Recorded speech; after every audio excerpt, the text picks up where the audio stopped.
What's going on, everybody? Welcome to a Super Bowl champion episode of Philadelphia Eagles Talk with Geoff. Congratulations to Eagles Nation, Eagles fans everywhere, as our boys, man, did they show up yesterday and put an absolute pasting to the two-time, get rid of all the three-peat talk. That was over quick in this game as the Eagles came out and just basically put a boot in that ass the entire game of the Chiefs. And so this is going to be a celebratory podcast. And we're going to talk obviously about the game. We're going to talk about some of the keys that really came to fruition that Matt and I talked about in the pregame podcast that really was impactful in this game.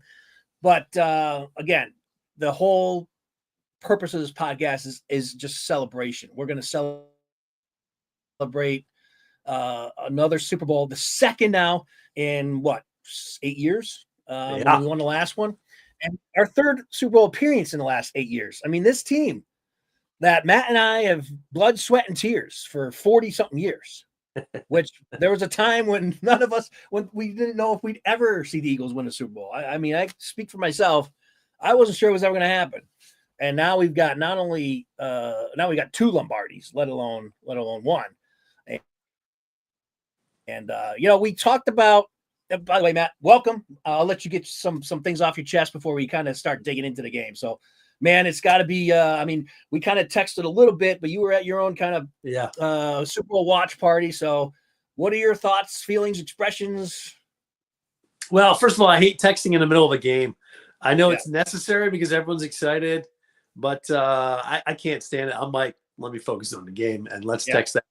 I got to start using the voice dictation on my text so I don't have to be looking down and one finger texting as I do. But it's funny that you mentioned like 47 years, the low years and all this stuff. And I'm just thinking of some names that were popping in as you're like the low years, all those years we suffered through before having a championship caliber team. And I'm like Bubby Brister, Torrance Small. I remember Irving Fryer catching a touchdown and being in tears because it was like the one touchdown that was thrown to a wide receiver all season long. Yeah. And we were so bad, right? And then Ty Detmer, Coy Detmer, these were like we're improving at the quarterback.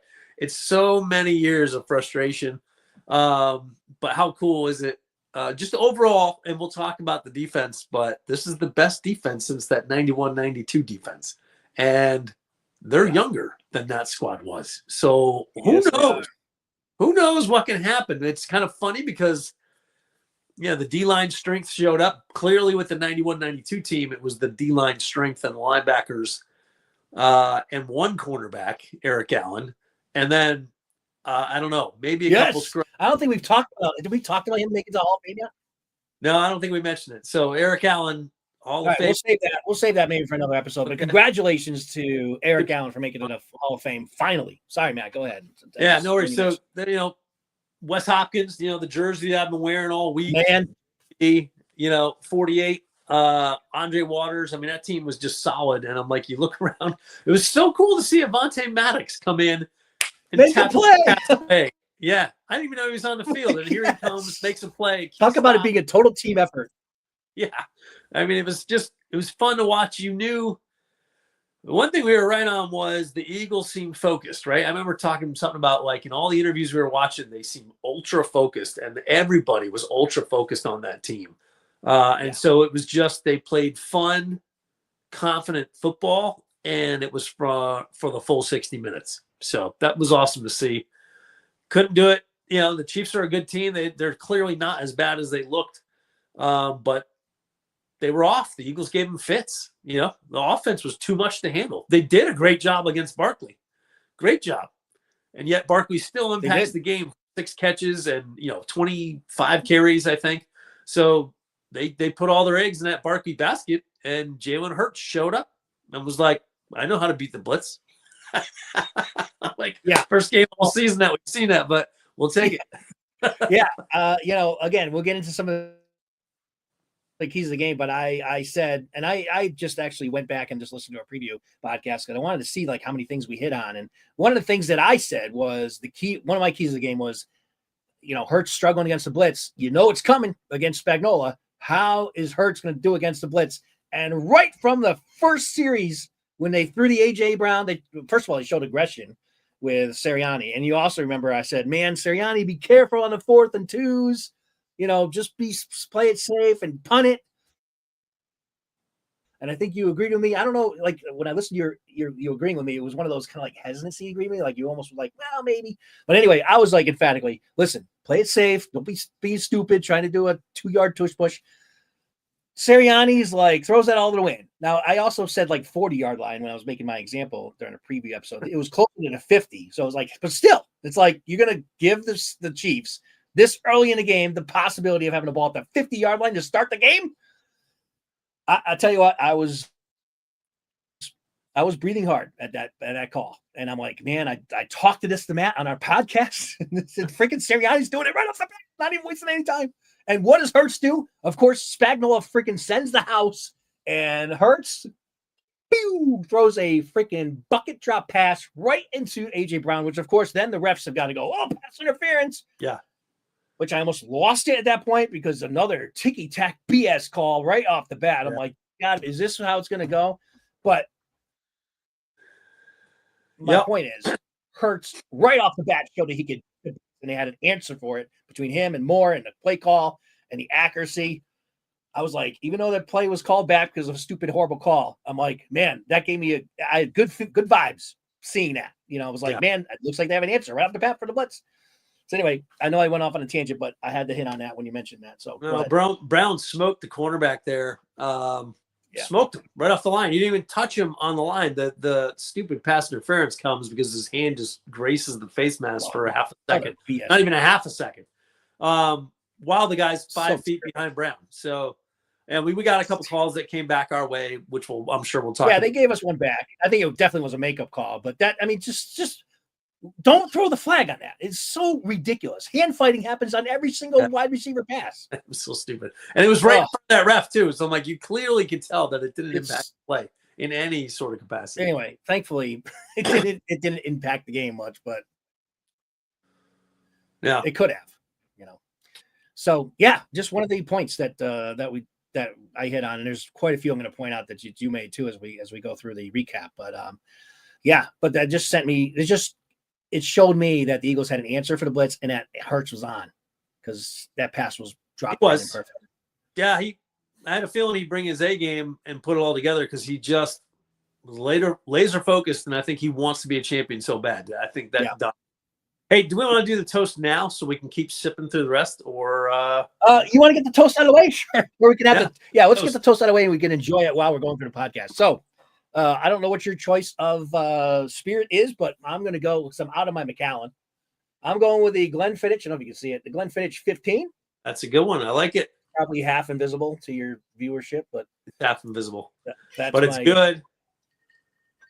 That's my choice. So we'll raise a glass to the. Can you see my glass? What I got to put it right here? You got to put it forward. Yep. Can you see it now? All right. So we'll raise a glass to the. Super Bowl 59 champions, Philadelphia Eagles, baby. Cheers. Oh, it's too sweet. Okay. All right. So we got that out of the way. All right. And now we can sip. All right. So where do we start with this one? Where do we start? You mentioned Hurts. So let's start with Hurts because I think this game played out perfectly in a sense that we all want Hurts to play well. We know this guy is our quarterback. We've been critical of him at times, for sure. And I think we've been right in our criticisms. We've always had his back, though. Both Matt and I never were asking for him to be benched. We just had, our what we believe were criticisms, and I think they're accurate, about him during the course of the season. Both of us really rooting for the guy. How could you not root for this guy? He's a class act. He works his ass off. And we said right from the beginning that we don't know what his ceiling is going to be. I remember saying this on the podcast many times. Not sure what Hurts' ceiling is going to be, but I know he'd get there because he works his ass off and he's a professional. Yeah. So what I'm getting at is this. This was not a game where Barkley went off and carried the team to the Super Bowl championship. Barkley did his part. You got to run the ball. They kept him honest. Chiefs did a great job of stuffing him. Kudos to the Chiefs. They weren't going to let Barkley beat him in this game, and they didn't. But he still got his 25 carries, like you said. He still kept them honest. He still moved the chains on certain downs. And like you also mentioned, and we talked about in our preview, we kind of more talking about screen passes, but they did do a lot of dump offs to him in this game more than usual. So they still were getting him the ball anyway during the passing game. But what I'm getting back to is this. Hurts is the key reason why this Eagles team, other than the defense, I'm talking about specifically offensively,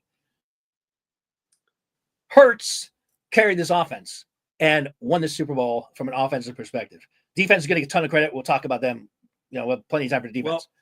But Jalen, other than the one interception, which the guy was in his face and a great pressure, so it's not even like a bad pass. I mean, he got hit as he was throwing it. That kind of thing's happening. Should he have not thrown it? Probably not. He probably should have thrown it out of bounds, but whatever. Other than that, he was on target. He was making good decisions, throwing the ball, hitting the guys that were open. Yeah. On the AJ Brown touchdown, for example, I saw right off the bat that AJ Brown was wide open as soon as that play started, and I'm like, please, Jalen, see him, see Brown, he's wide open, and he did. As soon as he crossed midfield, Jalen saw him, pew, threw a dart right to him, touchdown. I knew it was going to be an easy touchdown. Obviously, and then he made the pass. I've actually posted it on Facebook again. The freaking beautiful pass to Devontae Smith down the middle. The offensive line gave him time. That was money. He throws a perfect pass to Smith. Beautiful. Yeah. And I love the call too, because that was like, we're going to friggin' take that dagger and drive it through Dracula's heart right now. Yeah. They didn't play conservative. They knew they had the Chiefs on the ropes, and they freaking went for it. Kudos to Kellen Moore. I texted Matt during the game, like, man, I may actually miss Kellen Moore now, because he called a great game. Yeah. And Matt's always been in Kellen Moore's, in his corner all along. I've been more critical of him. But damn it, he called a great game. I love the dagger call there. And Matt, I don't want to take much of your thunder. I'll let you get your piece in. But I thought we'd start with Hurts and we'll go from there. And I'm so happy for Jalen. The guy has climbed every mountain after being kicked down it in not only his college career, NFL career, and to see this guy reach the top. Congratulations to our number one. That's all I got to say. Well, if you were to ask Jalen Hurts how he feels about even probably our own criticism, he'd be like, keep giving it to me because it makes me better. And I'm like, what a different way that sounds than how Carson Wentz was talking before he was out of here. Like, one is the heart of a champion, the other not so much. So Hurts, not only that, you didn't even mention his legs. So all of his – oh, yeah, I was. You're right. I didn't, but I was. Yep. Yeah, at least I left it for you. Two runs of over 10 yards and drive killers. What Mahomes did to us last Super Bowl, Hurts was doing to that defense. Like, nuh-uh, you can't get me. I'm just fast enough to run around all this. I was really surprised at how the Chiefs cornerbacks, though, could not hang with the wide receivers. They could not hang, whether it was Dotson, Brown. That defensive plan or the offensive plan to just take advantage of that was perfect. Worked to perfection. It was just well, I think just to give you a quick pause, I really think, and I think it's good strategy. I think Spagnuolo said, we're not going to let Barkley beat us. We're going to make Jalen Hurts beat us. Yeah. We're going to force Jalen to make the right decisions and throw accurately. That's a great strategy because that's where Jalen has been the most vulnerable. So good strategy. But Jalen was up for the challenge. Boy, was he. The funny thing is, Jalen's always thrown the ball accurately. The problem was earlier in the season, then when he struggled, was he was gun shy and he wouldn't let go of the ball. So, exactly. And maybe it was because the receivers were smoking those cornerbacks so bad that it gave Hurts the confidence to be like, yeah, that's college wide open, so I'm chucking it. I don't know, but he seemed to be quick and decisive, and the accuracy, all those things that we would get frustrated when they go away. Because we're like, Jalen, we've seen you play. We've seen you throw. Where's that Jalen all the time? That's the thing. And there, all game. So great job by Jalen Hurts to just stay in the moment, keep everybody focused. The team follows his lead, I think, along with the offensive line with just keeping cool and just like, we'll get back at it. And that defense came out there after, they just really cranked it up after his first turnover. And they were like, all right, that we're not going to let's wait for the defense because I'm sure there's some other people.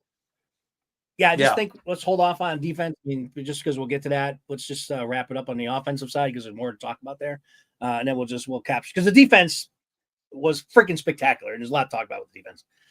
So who else on offense? Did you think stood out or whatever? I thought one of the things that I predicted in our preview, I said that I had a feeling that Devontae Smith would have a big game. Mentioned that, and then I said even Brown because I'm like these two guys have been kind of dormant, waiting for them to bust out through the playoffs. Both of them huge catches, touchdowns, and so I'm not to pat myself on the back, but just two things that I mentioned that I thought that they were due, and they both showed up. Well, everybody was involved. Goddard had a couple catches that were big time. Dotson, of course, gets a couple catches that were, and it was funny because I thought Dotson scored that touchdown until they showed the replay. I'm like, oh, yeah, he is a good yard short. Yeah, I thought he got in too. I totally agree. I'm like, that's a touchdown, but no, he was short.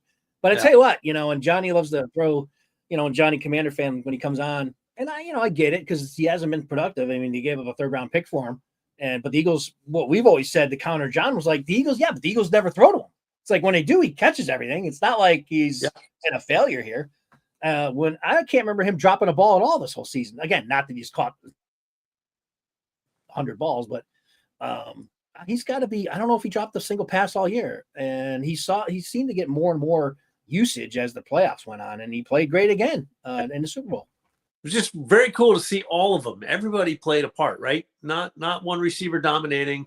The fact that Brown catches a touchdown, Smith catches a touchdown, Dotson almost gets a touchdown, Goddard gets a couple plays here. Jalen moving with his legs, like all of them. Barkley running, tiring out the defense. It was just fantastic offensive execution, but especially for that passing game because we needed it, and there it was. People were wondering all season, well, could the Eagles pass? Yeah, they can pass. They can pass to the 2-40.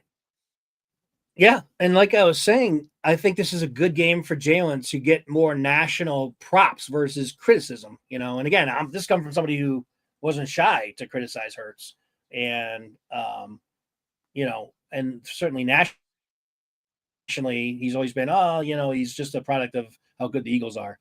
This is a game where the Eagles were not going to win if it was totally dependent on Barkley. They needed Hurts, like you were just saying, to make the throws and to make the plays, and he did the entire game.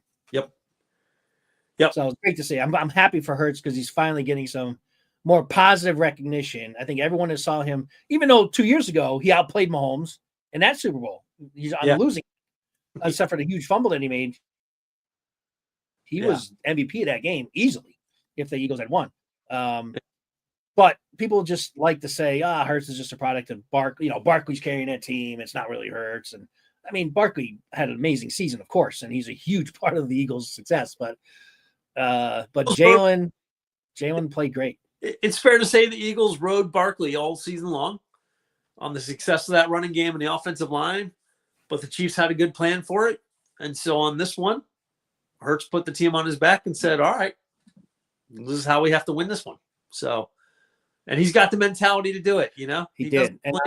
He doesn't in the eye. Yeah. And there was a lot of calls in the breakdowns afterwards where you see him checking to plays. So he made a lot of calls himself at the line. I remember they had it on camera. They did the old shoot thing to Brown. So, hopefully this team gets to play together another couple of years before contracts start splitting. But they're already starting. We're going to get into that in some of our off-season stuff. But, man, there's like 8 free agents this year. And I'm looking at every single one. Usually there's 1 or 2 you're like, I'll be okay if he goes. Every single one of the pending free agents this year are guys I want to keep. Yep. It's not going to happen. But I tell you what, this team may not be as strong next year because they're not going to be able to keep everybody. It's bad. But there's a lot of good guys. We'll have plenty of time to talk about that when we get to it. But I wanted to give you great. You got to get the O-line. That's the last bit of offense that I'll talk about. Is the O-line was as good as we thought they would be. Yeah. So. Yeah. And with that, I also wanted to give Barkley credit because he didn't have a good rushing game, but he's a great blitz picker upper. There's a lot of times when Bolton or I think there was a safety 42 or something on their team was blitzing a lot, and Barkley was on blitz patrol, and he was very key in holding off some of their blitzes too. So kudos to Barkley for being a total team player and executing his blocks. I want to give you credit, Matt, because in the preview episode, you also predicted that Hurts would have a great game. You said, in not so many words, this is not a direct quote, but you expected this to be the best Hurts that you've seen all season. You basically made that comment. And you said basically because you think that fumble in the Super Bowl 2 years ago has been eating at him. Oh, it's been, and just the loss in general. And so, man, you nailed it. I mean, Hurts was not going to lose this game. Nope. He had a demon to exercise, and that demon has been slayed. Man, was it? So speaking of that, I'm going to play a quick soundbite from Rich Eisen. And as this program, by the way, gets a little bit more enhanced, we will have like video. But in the meantime, we'll have an audio. But I wanted to play this because I just thought it was from a national standpoint to kind of give for anyone who's not heard it. It's kind of like a national, somebody who's a well-known Rich Eisen. Everybody knows who he is and what his take was on the game. And what he's referring to here is the Kansas City fatigue, which I kind of spoke out the last episode too when I was talking about I was being upstate New York and all these fans in the grocery store like, hey, go Birds. And even this week in Connecticut, a lot of like, I was wearing some of my Eagle stuff and like, go Eagles. I mean, it's like, wow. I felt like, it's been weird. It's just been, I'm not used to it. So anyway, this is a quick soundbite of Rich. On our band. What's that? We had a lot of Bills fans on our bandwagon this week too. Oh, definitely. Yeah. Yep. Yeah. So quick soundbite here from Rich Eisen. Just because I think it encapsulates the mood of the country and just the way that he talks about it here. So here we go. But the cure for Chiefs fatigue are the Philadelphia Eagles 2024 version. Because what they did last night, after all of that to start the game, was destroy the two-time defending world champs. And you could say at the top of their game, I understand different iterations of the Chiefs were difficult to beat or proved more difficult to beat. But what the Eagles did was take a two-time defending champ and dismantle them in front of the entire country and lay any sense of a competitive football game in Super Bowl 59 in New Orleans to waste because they eviscerated the Chiefs' offensive line. All the flashbacks to the Patrick Mahomes loss to Tom Brady in the Super Bowl in Tampa. All those flashbacks of Mahomes running for his life and having 0 seconds to think, let alone breathe, let alone to set up to find a receiver. That wasn't happening. It was just like that night in Tampa. The Eagles' defense was spectacular as they sacked Mahomes 6 times. That was the most ever in a game for Patrick Mahomes, who threw his first career playoff pick 6 in the second quarter when Josh Sweat, who had 2.5 sacks on his own, threw his left tackle into Patrick Mahomes, forcing a throw over the middle to Cooper DeJean, who returns it for 6 to make it 17-0. And then Sweat was the one who forced the interception to Zach Bond when the Chiefs thought maybe they could put points up before the end of the first half, down 17-0, because Cooper DeJean put one in the end zone, and Mahomes is rushed to throw it over the middle, and Bond picks that off, and the Chiefs watch the Eagles turn that into points to A.J. Brown with a touchdown. The Chiefs didn't cross midfield till 2:33 left in the third quarter. That I'll leave it there, but that is probably the most impressive thing. The Eagles didn't let the Chiefs into their own 50-yard, their own part of the field until 2 minutes and 39 seconds left. Or 38 seconds left. Yeah, that sounds like a quarter. This is sounds Chiefs like a great segue to start talking about the defense then, because I'm telling you, Josh Sweat. Yeah. I was thinking, how much would it take? Because the whole game was defense was the story. Defense was the story. Defense was the story. Even though we just talked about how good the offense was, but really it was the defense. The defense was the David and Goliath story. Like, we're going up against this vaunted Pat Mahomes and Kelsey and these Chiefs and Andy Reid, and Vic Fangio's 0-8 against Andy Reid, and that's David and Goliath. And yet they, like you said, and like Rich Eisen said, they didn't even cross the 50-yard line until 2.5 minutes left in the third, right? That is so incredible. I was thinking, what does it take to get a defensive MVP? And at that point, where the thoughts started to come into my head, I'm like, well, you got Vaughn with a pick, you got Coop with a pick 6, and you got Josh Sweat with a couple of sacks. And I'm like, does it take 3 sacks to get to an MVP? 2.5. You know, if Cooper gets so a he almost had second, 3 sacks. Yeah, if Cooper DeJean picks off another one, 2 picks and a 6 score, maybe that gets a defensive MVP. But you know, they were right there. There were several players on defense that could have earned a defensive MVP from the way that they played. And you know, even though Carter, I don't know if he got credited for any sacks, but he was just a beast again that the Chiefs line had no answer for. And Sweat just earned himself a contract somewhere. I mean, he's going to make it really expensive for us to re-sign him. He's one of the free agents. He's one. Sorry, man. He's one of the free agents that I was speaking about earlier. Yeah. So, you know, he had his best game as an Eagle in the biggest game, right? So defense was awesome. So Vic Fangio deserves a lot of credit, and that, oh my God, yeah, everybody on that team just for buying into what he was selling. And we talked about it months ago when we were struggling through preseason football and coming back from the bye week and just barely beating the Browns. We were talking about how this team is going to gel. You have to give it time. But, man, they really took off. They really took off and played lights out from, like, the end of October on.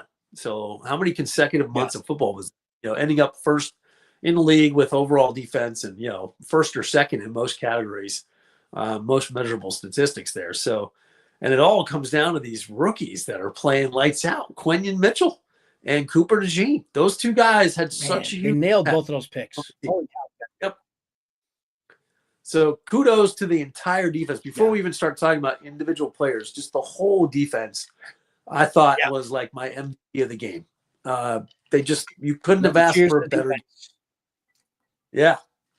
Oh, cheers to the defense. One hell of a freaking game. Yeah. So one of the things that we talked about in the keys to the game was you actually said they need to pummel Mahomes. That was a direct quote from you. And man, did they pummel Mahomes. I mean, he from the first play. The first play when he took the snap, and he's running over to the right. You got no one there. He runs all the way. I mean, right from the get-go, the Eagles were all over him. And I talked about, you know, you mentioned about they needed to hit him and pummel him and all this, and they definitely did.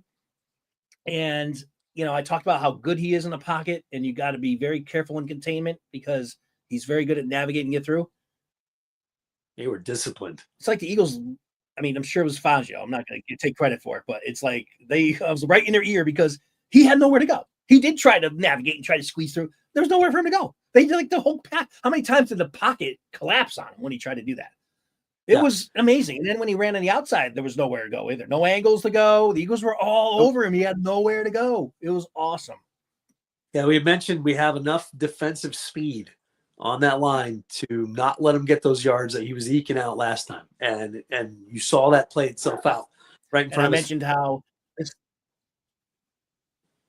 and I also mentioned how they had faced Lamar Jackson this season. They had faced some of these other elusive quarterbacks that are quicker and faster. Daniels, quicker and faster than Mahomes. So they've already played those type of guys the whole season. So Mahomes, while he's still very good at doing that, they've already seen it. So with 2 or 3 times that are even quicker than he is. And so I thought that my point was during the preview episode that nothing was going to, scare them in terms of Mahomes' escapability other than him navigating through his little nook and crannies in the pocket. But there was nowhere for him to go there either. The Eagles did a great job, and I credit the interior. We're talking about the outside guys getting to him, and they were great. Even Jalen Hunt. Here's a guy they drafted in the 3rd pick, a project player. He's playing in the Super Bowl. Yeah, and getting a sack. And making plays. Jalen Hunt, this guy is going to be a freaking stud. He barely played as a starting defensive end, even his last year in college. He was a safety before that. And then playing at a small, tiny school. This guy is unbelievable. They basically picked him because they thought he had this freakish ability to, be this way. He's playing in a Super Bowl, making impactful plays. I mean, I was excited to see that because they probably are going to. One of these guys is not going to be able to resign. The Eagles only have so much money. It might be Sweat who they let go. And if it is Sweat that they let go, it sucks. I've always liked Josh Sweat. But they can't afford everyone. And if it comes down to whether you keep Bond or you keep Sweat, I think everyone will say you keep Bond. But, whatever happens, it's nice to know that we have Jalix Hunt there because we certainly can't depend on Huff. Wouldn't it be nice? Who, as we predicted, never saw the field. Yeah, wouldn't it be nice? We'll talk about it in the offseason, but wouldn't it be nice for some Howie Magic to somehow move out from that Bryce Huff contract and get a trade so we can re-sign Josh Sweat? Wouldn't that be miraculous? But and you, like you mentioned it, the push up the middle, those defensive tackles, Jordan Davis, Jalen Carter, Milton Williams, Booker, I think, was even in there. Okajumbo, I can't even pronounce his name. Yeah. Gumbo. Those guys were dominant all game long. So the ends became alive because that pocket was being crashed within a second every single time Mahomes snapped the ball, which was so much fun to see, right? Anybody that's been an Eagles fan as long as we were and have been to watch those 46 defense years where the it's Tecmo Bowl football when you call the right play and you telegraph it and the guys just get tossed out of the way. I'm like, that was all game. That was all game. Just start throwing away and Mahomes is running before you know it.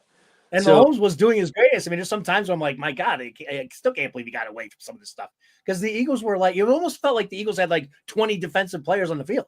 Yeah, like wherever he went, there's 2 or 3 Eagles there. It was unbelievable. And you're like, there's not a single blitz. They didn't blitz at all the entire game. No, not at all. No blitzes. That's all the 4 linemen. It's insane. I tell you what, and as Eagle fans, you were kind of alluding to it earlier about how long you've been Eagle fans and those Buddy Ryan years.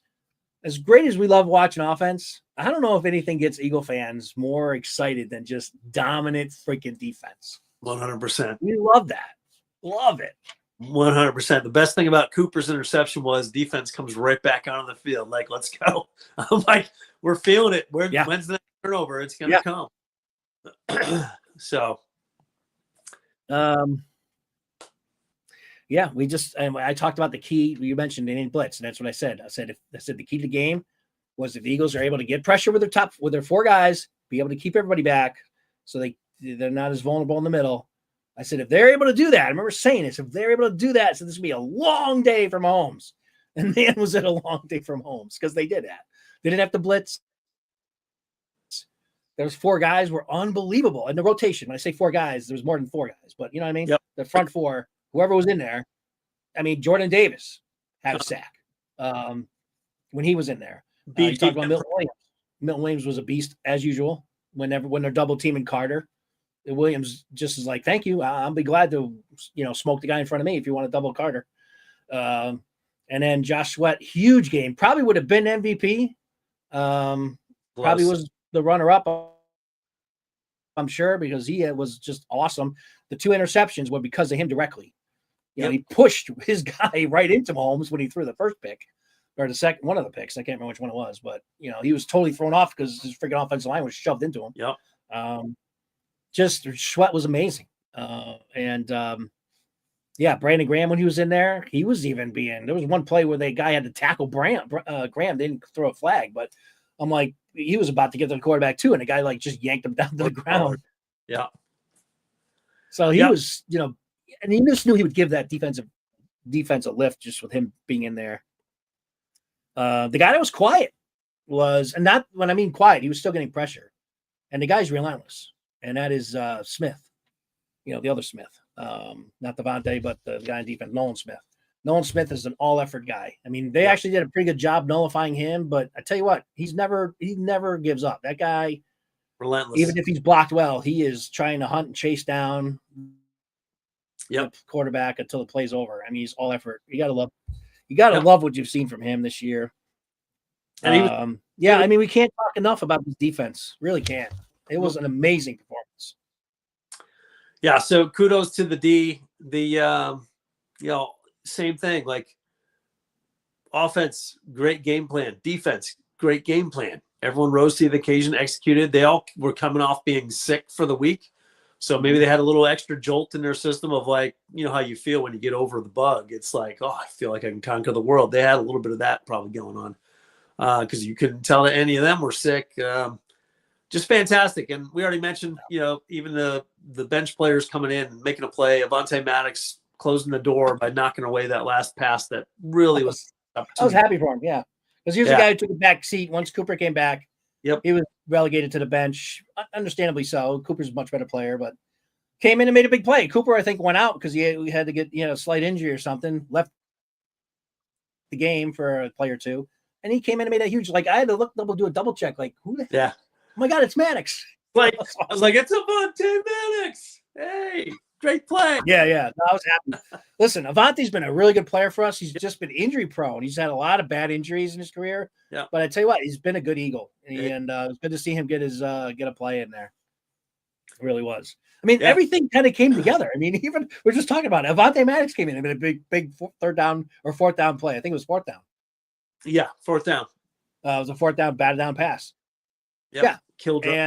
And Cooper DeJean, our two rookies, are two freaking amazing. I talked about Jalix Hunt too. So really 3 rookie players this year, all impactful, but none more so than Mitchell and Cooper. Cooper gets his first interception of the season in the Super Bowl, and it's a pick 6 off Patrick Mahomes on his birthday.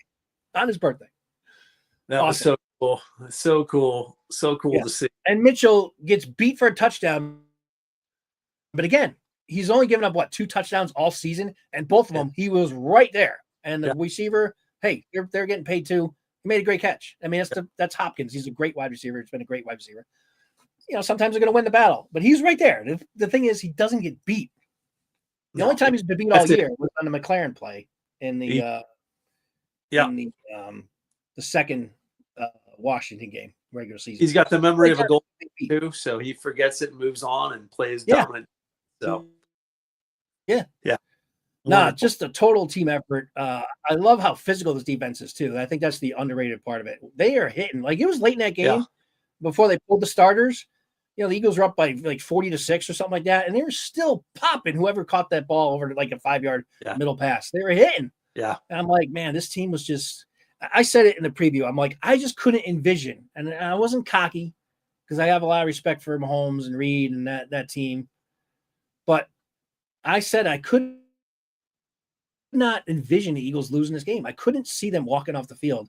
And I can't say that about really any other Super Bowl they've been in, because obviously the Super Bowl is always 2 good teams. But this one in particular, maybe it's because of the way the Eagles ended their season, or I just noticed the focus like you're talking about. I just couldn't see this team losing, even against Patrick Mahomes and the referees and how great of a team and coach that they have there. I couldn't see it. Now, I didn't see them kicking the crap out of them the whole game. No, I can't say I saw it. I couldn't see him. I couldn't see him losing either. And then likewise on the other end, I'm like, the total dismantling of this offense, going right through that offensive line and just picking everybody apart and just making the whole house of cards fall, was just awesome to see. And I'm like, for the longtime fans, like I said, I'm like, wow, this is reminiscent of 91, 92, where guys are just blowing them right off the line. And like, you better throw that ball in 2 seconds. You don't even have 2 seconds. It's like a second and a half, because here we come. And 4 guys. I mean, the 46 defense had 5-6 guys coming. This is 4 guys. This might be because they actually were blitzing. You're right. That's a good point. Yeah, this is crazy good, the way that these guys came together and played for Vic Fangio. So, and congrats and kudos to Vic. If this is his first win against Andy Reid, way to save up, way to learn. He saved it all up. Drafting, going back to the drafting board and coming up with something new. This was fantastic. And he's got a lot of Jalen Hurts in him. Like, Jalen Hurts actually smiles more than Vic does. Yes. Yeah. He does not smile. Vic is so stoic and so like serious all the time. It's like, dude, you're up 40-6, and they keep showing him in the box, and he's like all focused, like no smiling, no relaxing. Yep. But the guy was in it on every play. Yeah. I'm very happy for him. He's a guy that's his first Super Bowl win. Yeah. He's a guy who's been one of the best defensive coordinators in the league for a long time. So.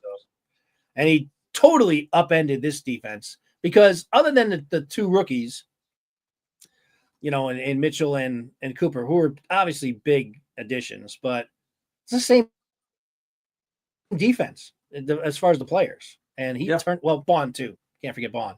So I guess there were 3 new players, but still 8 of the same players that he inherited from last year. And he turned them from one of the worst defenses in the league to the number 1 defense. And that's crazy how good of a job that is. Plus, that means all of his coaches underneath him that he brought in here to run his defense, the D-line coach, the defensive backs coaches, all of it did just an amazing job throughout the year to come with a defense that played like this. One quick note about special teams, for sure, because there's not much to talk about special teams, but they didn't make any errors.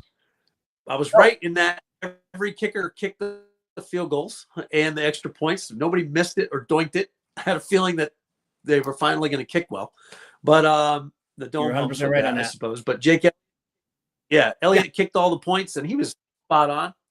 I tell you what, even with the penalties, makes a field goal, they push him back 5 yards. He's just like boots it. Yeah, again. He had to kick he had 6 field goals, even though he made 4 of them because he had to re-kick 2 of them. Yeah. So I kudos tell you what, for them. and I'm glad you brought up. I was. Yeah. Sorry, go ahead. I'll let you finish. And I just got something to add about Elliott. No, I'm done. Just kudos to them for playing solid. They all phases of the game. 100%. And I just have to say about Jake Elliott, because this is a guy that, and I don't know how much you saw it on. I know sometimes you see the posts from some of these media page. I can tell you that there were a ton. This is one that wasn't even from the media guys necessarily. They were just reactionary posts to whenever Elliott missed a kick here or missed a kick there. There was Eagle fans, and I don't mind doing this. I'll call out Eagle fans if I just think they're ridiculous. And they absolutely were about Jake. Jake has been a fantastic kicker for us his entire career. Has made big kick after big kick after big kick after big kick in countless games, including the playoffs, including the first Super Bowl that they won. And a ton of Eagle fans, way too many than I would even want to, ever imagine seeing. One was too many, but I mean, talking about a lot. I saw it repetitively over and over again that wanted the Eagles to cut Jake and get another kicker during the playoffs. Like after the Green Bay game, they wanted to cut Elliott and bring in a kicker. First of all, you're not going to find a kicker that time of year that late. So that's already a stupid proposition. Secondly, how quick you jump off a bandwagon for a guy who has been so clutch for us for so long. So that, I was personally pissed off at Eagle fans for doing that. I stuck with this guy. I commented to a lot of them saying, "You're nuts. Stick with this guy. Why are you jumping on him so hard?" Whatever I said to him. But my point is, it's just ridiculous. And I'm glad that he had the Super Bowl that he had. He nailed every single one of them right down the middle, except one. The second time he had to kick one of them, it was close, but he made it. Yeah. The guy, I don't know why we just were so quick to jump on Jake after what he's done, but whatever, be it that whatever it may, and I probably spend too much time talking about it, but man, sometimes Eagle fans get under my skin with stupid comments like that. And there's no way it even thought across my mind to bench or cut Jake Elliott. No, some teams are on the third, fourth kicker already. Like you said, there's nobody out there. What do you want to do? Yeah. Common sense. And I wouldn't do it anyway. But yeah, the fact that there's no one out there anyway, you're going to pick up some guy off the scrap heap that hasn't kicked the whole season, and you're going to bring him into a playoff game? I mean, just total idiocy. But anyway, I was glad to see Jake finish the season strong. And the other thing is, we talked about all season, how many kickers struggled this year? Almost every single one, except for the guy, except for Boswell. Guys were missing kicks all year. I don't know what the heck it was. But Jake split the uprights a bunch in that Super Bowl. So good. Congratulations to Jake. And ultimately, Jeff Lurie, Howie Roseman, Nick Sirianni, this is like a power trio. They say they deserve all the credit too. Howie built the roster. Jeff Lurie supplies the paychecks. Yep. And Nick Sirianni, CEO, head coach of the year. A lot of people I read a lot of fan columns where they're like, well, why is Nick even there? Why are they even paying him? Because he's the guy that's steering the ship. He's the captain of the boat, and he's got people that he trusts and empowers to take care of their business. He doesn't get in the way. He learned that, I think, through his first couple of years. Mm-hmm. And I think he's got it figured out now, what this CEO head coach role is. And He brought this team through a whole bunch of roller coasters And you remember, adversity, right into the most dominant Super Bowl we've seen, including last year. I mean, last year, that second half of the season collapsed. I was close at the end of the season myself and saying I want Sirianni out of here. It was close. I was like, I was getting right there. I might have even said it, actually. I can't remember now. But I was very close to wanting him fired too, because I just thought, you're 10-1. How could you not? It always reflects on your coach. If you can't end this losing skid, because they just were spiraling out of control at the end of last year and weren't beating even the worst teams in the league they were losing to. They were terrible, especially defensively. And for a coach not to be able to at least stop that snowball effect, I thought it really reflected hard on Sirianni. And I thought that there was a chance that he would get fired at the end of the season. Now, Lurie is a smarter guy than I am and less reactionary, because I might have fired him. I don't know if I was owner if I would have done it, but I was probably closer to Lurie. Lurie is smart enough to go, all right, let's take a pause. Let's just kind of rethink some things. And clearly they had a discussion. So I think it was on Lurie's mind to potentially let him go or potentially fire him. But they had a good talk, a chat. They said what was going to be changed for next year. They knew they were going to have to axe the offensive defense coordinator, which they did. And Sirianni had to go with that, even if he was attached to those guys. He went along with it. And that's the other thing about this season. They changed offensive and defensive coordinators and just won a Super Bowl. That doesn't happen often either. I don't know. Which is the last tidbit I'll say about Jalen. To change both your offensive and defensive coordinator and win a Super Bowl. I don't know if that's ever happened. Maybe it has, but still impressive regardless. I'll tell you one thing that's never happened. You've never had a quarterback go through 4 different offensive coordinators all 4 years that he's been the starter. Right. And win a Super Bowl. Yeah. So that's definitely never happened. Go through a 5th one because Kellen Moore looks like he's signing with the Saints today. So I was hoping. Is that official? Some consistency going next year. Not official that I've seen yet, but we'll see what tomorrow brings. But you tell me what you might have seen Sirianni make a. You might have seen Sirianni make a pitch to him during the speech. Oh yeah, to run it back, run the shit back. Let's run it back, Kellen. But I'm telling you, people that want to criticize Hurts, that he's had a different offensive coordinator every single year. So that's amazing because nobody has success with that. Usually you see like, why didn't this quarterback turn out? Well, he's had 5 different offensive coordinators and changes of coaching staffs as the get fired. And Hurts is just like, I don't care who put it in front of me. I'm going to relearn it. He had to learn this whole Kellen Moore system coming into this offseason. Yep. You know? Big time. He's had to do it every single season. He's had to learn a new offense. Yeah. So extra kudos there across the board. I got 10% left on my phone. So you want to get to favorite plays? Top 3? What do you got left? Let me just make sure I haven't forgot about anything I want to chat about here. So, The one other thing, you mentioned Elliott, so I definitely want to talk about him, but we already did. So, did you see the tweet that Nick Foles sent to kind of troll Tom Brady? Did you catch that? Yeah, that Tom Brady's good luck for the Eagles. Well, yeah, because he's been to both of our Super Bowls. He is. Plus, I freaking love that. Because Tom Brady's still not shaking his hand after getting beat in that Super Bowl. So no, but at least is in that new commercial though, where Foles he's texting the kid and he's like, "Oh yeah, my uncle," and it's Nick Foles. Did you see that one? And Tom Brady's like, "Who's your uncle?" That one. Oh yeah, well they're both in a commercial. And it's funny because I don't think I saw that, but I love the tweet. By the way, I just love the tweet. I'm like, "Yeah, Nick." I loved it. Nick is awesome, and he was tweeting during the Super Bowl. Brady is a good luck charm for the Eagles though, because he was calling half the playoff games. Everything that was on Fox that the Eagles were playing was a Brady. He does a good job, by the way. I mean, as much as I criticize Romo, even though I think Romo's okay, he just like you do a great impression of him.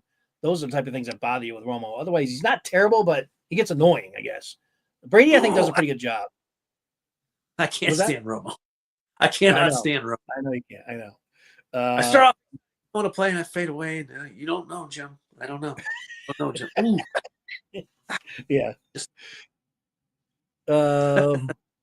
Brady just needed to learn how to move his lips to keep up with his brain. His brain is going 20 miles faster than his lips. But he's a podcaster. Yeah, just one other thing we did also mention how one last thing, and that is another thing we mentioned in our preview podcast is that Mahomes, if you do get to him and frustrate him, he does throw interceptions.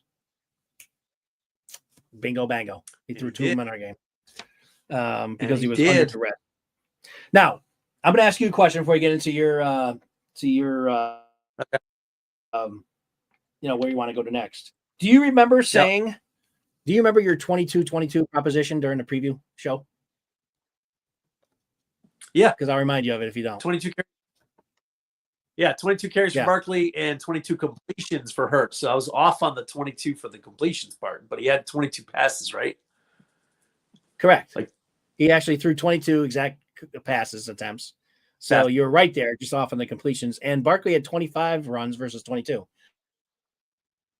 But you said if they hit both of those, 22 by 22. Now, again, you fell a little short on the completions, but pretty close. Pretty damn close. That's the point. And I also added to that saying, because if he does like 21 completions or so, he should be around 250 to 270 yards. Well, he had 17 completions on 22, and he was at 221 yards. So my math computations was right on target too. Yeah. Just that you hit it right on the head. So I just wanted to give you credit there for how close you came to just saying, hey, if they do this 22 by 22, they're gonna win the game. And I guess they didn't need the 22 passes because they were killing them so badly. So right. Kenny Pickett finished that game. How great is that to see? It was awesome. He's an Eagles fan too. So what kind of how much of a great thing was that for him growing up an Eagles fan to take the last few snaps in a Super Bowl championship? I was happy for him, even though I don't think he should be our number 2 starter. McKee. We want Tanner McKee, please, next year. Yeah. All right. So go on with what you wanted to mention. So I just thought, since we're not doing thumbs up, thumbs down, since the whole team is pretty much a thumbs up when we win the Super Bowl. Top 3 plays. I was thinking, what were my favorite 3 plays that occurred? Like what was my favorite thing to watch? So I think if we count backwards from 3, what's your 3rd favorite play? And we'll just toss it back and forth because I'm sure we're going to nail some of the same plays. But top 3 plays that made you jump out of your seat or pump your fist because you're like, that's right. 3 going to 1. 3 down to 1. I'm going to say it's close for me between the Bond interception and the one play where the entire line, which happened quite often, but there was one play where the line collapsed on him and then Carter came in and just nailed him. I mean, it was kind of should have been a flag because he hit him up high. But man, when I saw that live, I'm like, holy cow, they're just absolutely they're killing. That one. It's like I'm surprised Mahomes got up. I was waiting for to be crippled getting up for that play. Yeah. So that's probably it's right there with the Bond interception. I'll go with that one just because I was probably more like, when it happened. Although I can't say that because I love the Bond pick too. I guess I'll just tie those 2 for 3rd place. I'll steal another one. So I'll tie the Bond and that one sack, the one that Jalen really should have been flagged for. But the fact that he was already on his way down and then Jalen just came in and finished him off. Right. That's the ball was out. So, that's my number 3. Yeah, there was a fumble on that play too. That's my number 3 as well. The line collapses. Mahomes just, when you saw that live, like real speed, it just was like, what the hell just happened to Mahomes? Like he just exploded inside the pocket there. The ball's out. Everyone's looking, dancing around the ball. And his back, he's upright and then he's just out of the picture. Yeah, and he got like it's just he's gone. So that's funny how we because we didn't talk about this obviously before we did this, so it's kind of funny. That was my number 3 in on that one being our 3rd favorite play. Honorable mention was Bond. My honorable mention was Bond. My number 2 was what? What do you say? Well, I was saying my honorable mention. I said they tied for 3rd was the Bond interception too. Yes, was the Bond. Yeah. So my number 2 is Devontae Smith with the post halftime. Eagles get a stop and then they just. I call it the dagger play. Yeah, that was awesome. That was the dagger, man. And just stomp on Chiefs paraphernalia at that point. Like that was killer. Love that one. That was my number 2. That was just awesome to watch. My number 2 also. Yeah. That's also my number 2. It's very close between number 2 and number 1, but that's my number 2. Same here, which means I guarantee we're on the same fan page for number 1. So I'll pass that over to you for number 1. Number 1 is the Cooper DeJean pick 6 for me. Oh yeah, hell yeah, right? Yeah, That's loved it. after. That was Didn't an it happen awesome run after back. Hurts? Yeah, it was after. Yeah, I we think it was flipped the after. field. Yeah, I think it was after the Hurts Mahomes pick gets when it pressure. happened. Yeah, he's rolling out. He did not get bothered on that play other than having to move out of the pocket. And Coop just comes off his guy on the hash mark and just cuts in. It's just like, I'll take it. And then he's running because it's his That run back birthday. He's awesome. number That run 33. back was awesome. I was so rooting for him. I'm like, man, get there, get there, get there.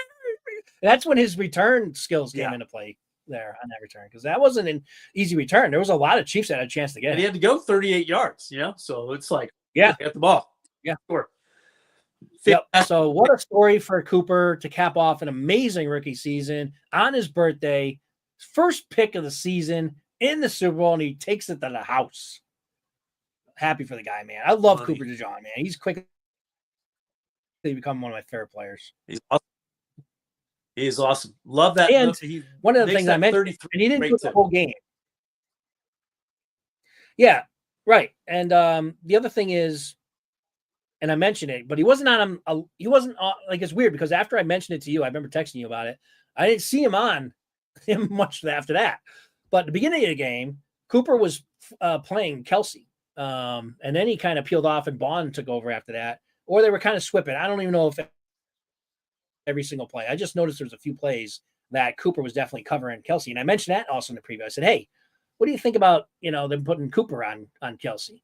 And you were like, I think they'll be safe with Bond, which they were, because Bond played him great too. So that was definitely fine. But it's just funny how something that I offered as a potential strategy in his game that Fangio did, putting Cooper on Kelsey in some plays.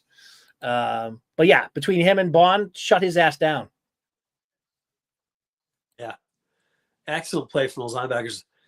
They've got to keep Bond. Well, I think he's probably the number. They have to. And he's going to be expensive after the season he had. So, but how can you not keep that guy? How can you not? You have to. Yeah. And hopefully you give the Eagles a little bit of a discount. What's that? Yeah. Going for 2, I think you might give him a hometown discount. Yeah, hopefully. 2. Maybe. We'll see. We'll see. You made the point earlier. I don't think they're going to do anything with Huff because he barely played this year. When he did, he was horrible. But maybe there's a team out there. I think if the Eagles are able to trade him, and we'll get into this during the offseason, but just really quickly touch on it. They would probably have to have a team. They'll trade him, and the Eagles will probably have to still pay for like half his salary or something like that. Probably the only way they'll be able to do it. That's Leave the Browns, baby. That's what they're there for. They'll let Miles walk to the Browns. Yeah, give him to the Browns. All right. Well, listen. Great season. For anyone watching, I appreciate you, or anyone who's going to watch this once it gets to record. Thank you for watching. Congratulations again on the Super Bowl. Make sure you like, subscribe. That's important. It helps the show. And we're going to be getting together again during the offseason. Obviously, things are going to start happening soon. You got the draft coming up. You got the free agency that's coming up in March. And, March is free agency, I believe. And then the draft is April at some point. So we'll have plenty of time to talk about that. But for now, we're just going to soak this all in. We got a parade in Philadelphia. It's going to be on Friday. Hey. So it's time to celebrate, and we'll be back. Well, I don't know when we'll be back, probably next week or so. We'll come back, touch base again, have a show and talk about just whatever. But things will probably go to 1 week until things start getting more active again. We'll see. We'll talk to Matt and we'll see what his schedule looks like. But for the most part, you may not be a bi-weekly show. Could be down to 1 a week. We'll see how it goes. But in the meantime, just make sure you like and subscribe. And appreciate you watching. And world champs, baby. World champions. Kill us. World champs. Matt, any closing comments before we end the show? No, job well done. Way to finish the job. That's it.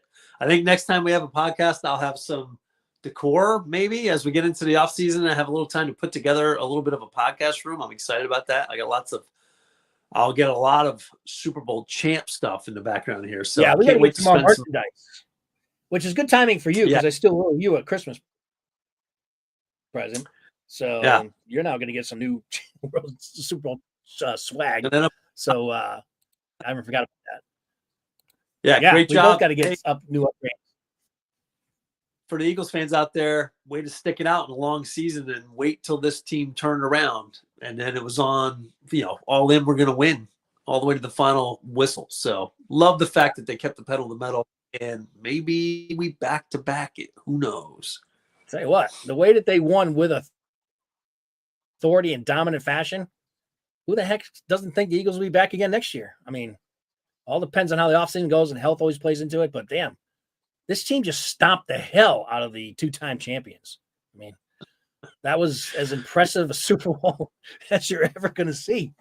I mean, I don't feel bad for Chiefs fans because they, won 2 going into this one. But man, that game was over in the first quarter. So, the some of the champagne and some of the it was hors d'oeuvres weren't even started yet, and the tables, and the freaking game was over for those Chiefs fans. Man.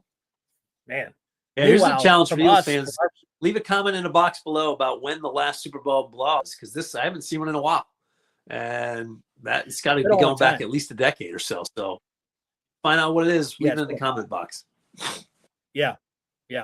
All right. For us, I'm used to being a bundle of nerves, gut wrenching throughout the entire game, and this was the first Super Bowl I was able to just by halftime just be able to soak it in and just enjoy the second half without being nervous as hell. So that was a fun experience. So, all right, we're gonna close this out. Fly Eagles fly on the road to a Super Bowl victory. Have fun. Anyone going out to the parade on Friday? I wish I could go, but I've got commitments this weekend. It's just not gonna be. And I live in Connecticut, so it's not like it's right there for me. So I'm gonna have to miss the parade. But everyone who goes, I can't wait to watch it. That day. See if there's anyone who's got anything close to a Kelsey speech. If anyone can top that speech from 8 years ago. But anyway, enjoy it, Eagle fans. Congratulations. Our birds are in the top of the mountain, baby. And until next time, fly, Eagles, fly, and we'll catch you all later. Congratulations, birds. See you later. Birds.